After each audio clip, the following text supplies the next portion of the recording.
శ్రీమాత్రే నమ. జయ గురు దత్తాత్రేయ నమ.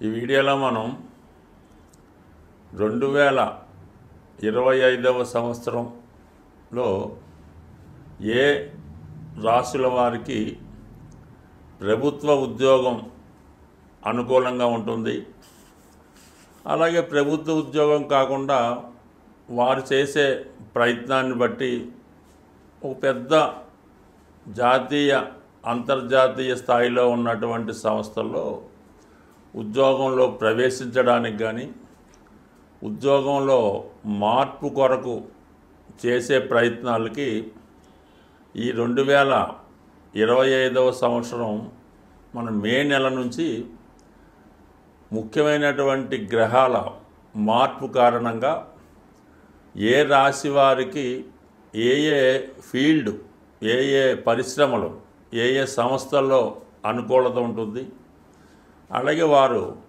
ఉద్యోగం చేసుకుంటేనే మంచిదా, లేదంటే వ్యాపారంలోకి మారితే ఇంకా ఇంప్రూవ్మెంట్ సాధించవచ్చా, మరి కొందరైతే 2 రకాలుగా చేసుకుంటే ఏ విధంగా ఉంటుంది అన్న విషయానికి ముఖ్యంగా ఎవరికైనా జీవితంలో వారి జీవితంలో పైకి రావాలంటే ఒకటి వారు ప్రయత్నం ఉండాలి, అలాగే వారికి తగు విధమైన అర్హత, వారికి ఏ స్థాయిలో ఆ స్థాయిని బట్టి మనం చేసుకుంటే ఆ ప్రయత్నం ముందుకెళ్తుంది తప్ప మన స్థాయిని మించి చేసే ప్రయత్నాలు కూడా చాలా వరకు అత్యాశకు వెళ్ళినట్టు అవుతుంటాయి. కాబట్టి దానివల్ల కూడా ఉపయోగం ఉండదు.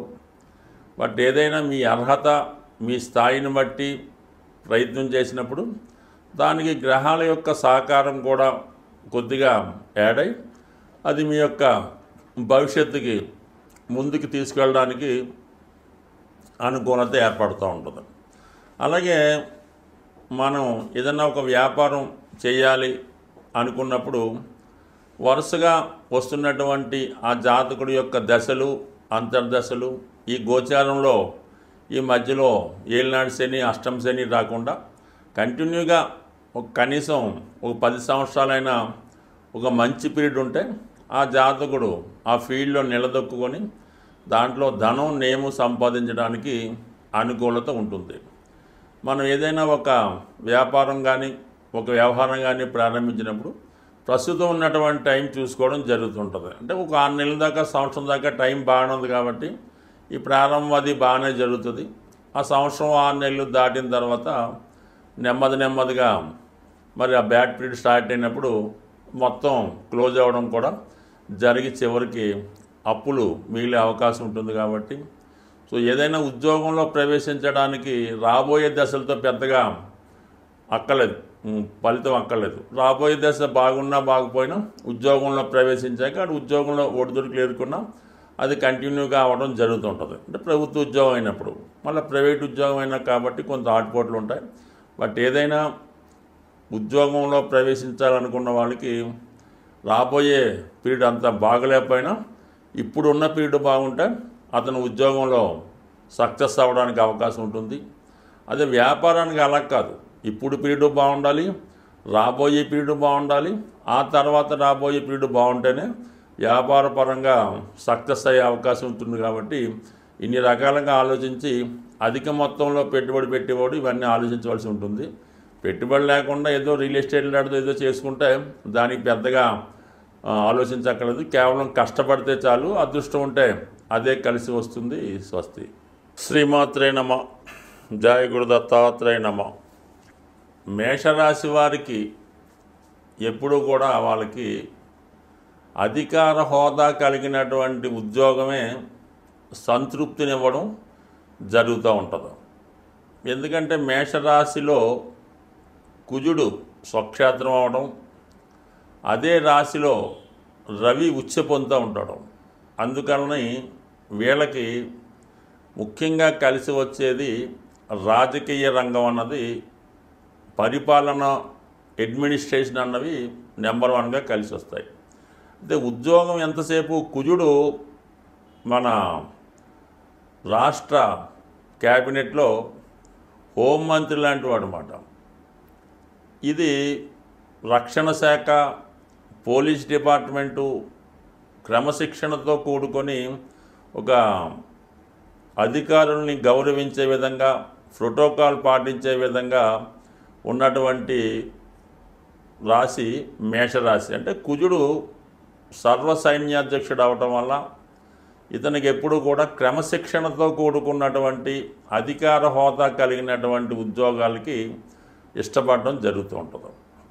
అందువలన యూనిఫారం వేసుకొని ఎవరైతే డ్యూటీ చేస్తారో వాళ్ళకి అనుకూలంగా ఉంటుంది. కాబట్టి ఈ రాష్ట్రంలో ఈ సమయంలో వీరికి ఏదైనా పోలీస్ డిపార్ట్మెంటు, అలాగే నేవీ, అలాగే ఈ మిలిటరీ సంబంధించింది, సైన్యానికి సంబంధించింది, అలాగే అగ్ని సంబంధించిన వృత్తుల్లో అంటే మామూలుగా ఈ మెకానికల్ ఇంజనీరింగ్లో ఈ స్టీల్ ప్లాంటు, లేదంటే ఈ మందుగుండు సామాగ్రి తయారు చేసే మన రాకెట్లు, యుద్ధానికి ఉపయోగపడే రాకెట్లు అవి ఉంటాయి కదా, అటువంటి వాటిలో వీళ్ళకి అనుకూలత ఏర్పడుతుంటుంది. అటు యుద్ధ రంగంలోనూ, అటు రక్షణ శాఖలోనూ, అలాగే సివిల్లో పోలీస్ డిపార్ట్మెంట్లో వీళ్ళకి ఉద్యోగం తొందరగా రావడానికి అవకాశం ఉంటుంది. అలాగే వీళ్ళు ఇది రాశి క్షత్రియ రాశి కాబట్టి ఇవన్నీ కూడా వీళ్ళకి అనుకూలంగా ఉండడం జరుగుతూ ఉంటుంది. అయితే ఇప్పుడు ఈ సంవత్సరంలో ఏర్పడినటువంటి గ్రహస్థితి ఈ రాశి వారికి రాహు మరి మనకి ఈ మే నెల నుంచి లాభస్థానంలోకి రావడం వల్ల, రాహు ఏంటంటే విదేశాలకు సంబంధించింది, అలాగే దేశ రక్షణకు సంబంధించింది, అలాగే కొంత సిఐడీలు, రహస్యంగా యుద్ధం చేసేవాళ్ళు, ఇలాగా ఇటువంటి శాఖలకు సంబంధించింది. కాబట్టి కంపల్సరీగా మేషరాశి వారికి రక్షణ శాఖలో ఉద్యోగ ప్రయత్నాలు చేసుకుంటే 100% అంటే ఈ సంవత్సరమే కాదు, ఈ మే నెల మొదలుకొని రాబోయే 18 నెలల వరకు ఎటువంటి పోలీస్ డిపార్ట్మెంట్ కానీ, రక్షణ శాఖ కానీ, లేదంటే ఈ యుద్ధ విమానాలు తయారు చేసినటువంటి ఆ సంస్థలో కానీ కంపల్సరీగా అవకాశం వచ్చే అవకాశం ఉంది. అలాగే వీళ్ళకి భూములకు సంబంధించి బిజినెస్ చేస్తున్నటువంటి రియల్ ఎస్టేట్ సంస్థల్లో, అంటే చాలా పెద్ద పెద్ద 1,00,000 కోట్లలో టర్నోవర్ ఉన్నటువంటి రియల్ ఎస్టేట్ కంపెనీల్లో మీరు ఏదైనా ఉద్యోగ ప్రవేశానికి ప్రయత్నాలు చేస్తున్నా కూడా మీరు ఆ రంగంలో కూడా కంపల్సరీగా రాణించే అవకాశం ఉంది. అంటే ఇంచుమించు ఈ భూములు మార్కెటింగ్ చేసి సేల్స్ చేయడంలో కూడా ఈ సంవత్సరం మీకు బాగా రాణించే అవకాశం ఉన్నది. ఎందుకంటే కుజుడు కూడా మనకి ప్రస్తుతం కర్కాటక రాశి నుంచి తర్వాత రాబోయే ఈ సింహరాశి నుంచి వెళ్ళబోయే మారబోయే రాశులన్నీ కూడా ఈ జాతకులకి కుజుడు బలం కూడా కంపల్సరీగా పెరుగుతుంది. ఇంకా గురువు 3వ స్థానంలో రావటం వల్ల ఏంటంటే మీకు కమ్యూనికేషన్స్ బాగుంటాయన్నమాట. మీరు ఎక్కడికి వెళ్ళి ఎంత గొప్పవాడితో మీరు ఇంటర్వ్యూ కోరినా వస్తుంది, వారితో సులభంగా మాట్లాడవచ్చు, వాళ్ళని బాగా ఒప్పించడానికి కూడా ఈ గురువు 3వ స్థానంలో ఉండడం వల్ల మీకు అనుకూలించడం జరుగుతుంది. అలాగే మరి కేతువు 5వ స్థానంలోకి రావడం జరిగింది. ఇది ఎదట వాళ్ళని మీరు చాలా వరకు మభ్యపెట్టి వారిని కన్ఫ్యూజ్ చేసి మీరు ఏదైతే అనుకుంటారో ఆ పని ఎదటవారితో చేయించే విధంగా కూడా కొంతవరకు ఈ కేతు మీకు ఒక విధమైనటువంటి జ్ఞానాన్ని, పౌరపుణ్యాన్ని ఇవ్వడం జరుగుతుంటుంది. కాబట్టి ఈ సమయంలో కూడా మీరు ఈ మార్కెటింగ్ స్కిల్స్ కూడా కలిగి ఉండడం వల్ల ఈ విధంగా ఈ రియల్ ఎస్టేట్ సంబంధించింది బాగుంటుంది. అలాగే ఉద్యోగ ప్రయత్నాలు చేస్తున్న వాళ్ళకి అటు గ్రూప్ 1 పనిచేస్తుంది, సివిల్స్ పనిచేస్తుంది. అలాగే మీరు ఏదైనా న్యాయవాది వృత్తిలో ఉంటే మీరు ఏదైనా జడ్జెస్కి, జిల్లా జడ్జిలు అవ్వచ్చు, సుప్రీంకోర్టులో అవ్వచ్చు, హైకోర్టులో అవ్వచ్చు, దానికి కూడా అవకాశం అయితే 100% రావడం జరుగుతుంది. అలాగే శని భగవానుడు కూడా మీకు 12వ స్థానంలో ఉన్నప్పుడు మీతో ఎక్కువ కష్టపడేలాగా చేస్తూ ఉంటాడు. కాబట్టి ఈ సమయంలో మీరు ఉద్యోగ ప్రయత్నం చేసినప్పుడు మీ బాధ్యత కూడా పెరుగుతుంది. కాబట్టి ఆటోమేటిక్గా మీరు ఓవర్ టైము అధిక శ్రమ పడవలసి ఉంటుంది.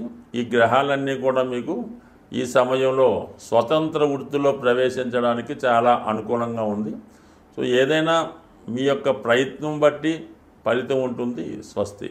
ప్రస్తుతం వృత్తిపరంగా ఎంత ప్రయత్నం చేసినా సరైనటువంటి వృత్తిలో మనం స్థిరపడలేకపోతున్నాం అనుకున్న వాళ్ళకి వారి యొక్క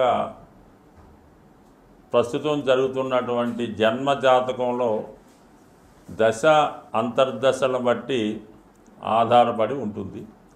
ఇప్పుడు మనం అనుకున్నది ఏంటంటే కేవలం కామన్గా గోచారరీత్యా ఉన్నటువంటి ఫలితాలు, తర్వాత సహజంగా ఏ రాశి వారికి ఎప్పుడు ఏది అనుకూలం అనుకున్నాం. అయితే అన్నిటికీ ఒకే పరిహారం అన్నట్టుగా ఈ ఉద్యోగానికి అంటే ఒక క్రమశిక్షణ ఉద్యోగం అంటే సూర్యభగవానుడు ఖచ్చితంగా టైంకి సూర్యోదయం అవుతుంది, సూర్యాస్తం అవుతుంది. ఎంత వర్షం వచ్చినా ఏది వచ్చినా సూర్యభగవానుడు ఆ టైం టు టైం తన పని చేసుకుంటూ వెళ్తూ ఉంటాడు.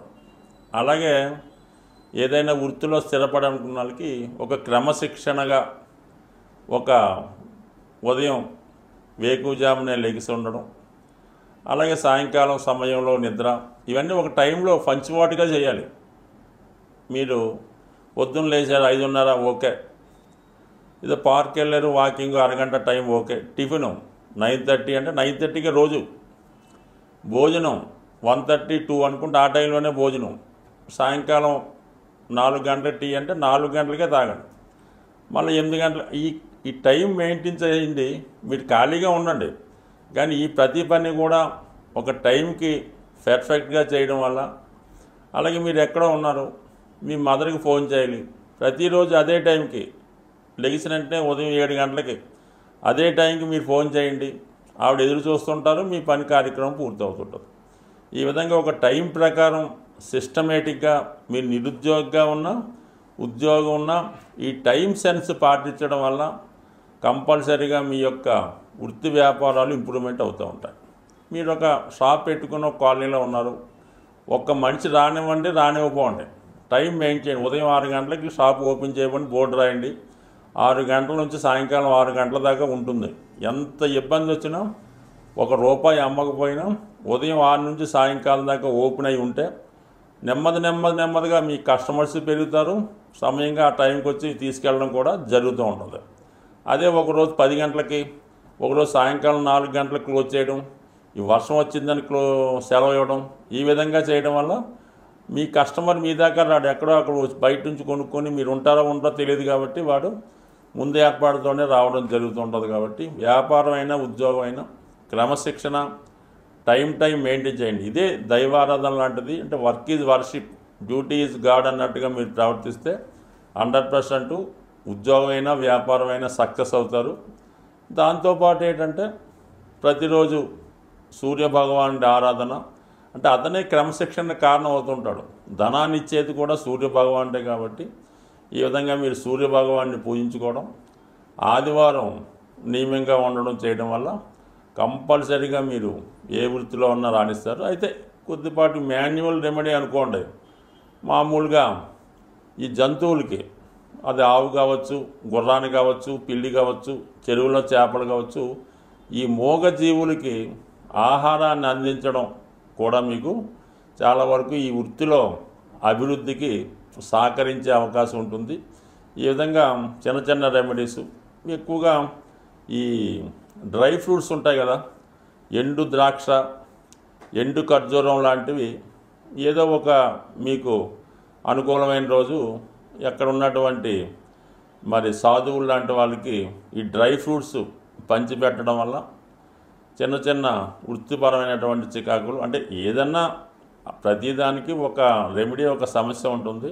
అయితే మనం ఆ ప్రయత్నం చేస్తూ ఈ పరిహారాన్ని కూడా చేసుకోవడం వల్ల మరి భగవంతుని యొక్క అనుగ్రహంతో ఉపాధిలో స్థిరత్వం వచ్చే అవకాశం ఉంటుంది.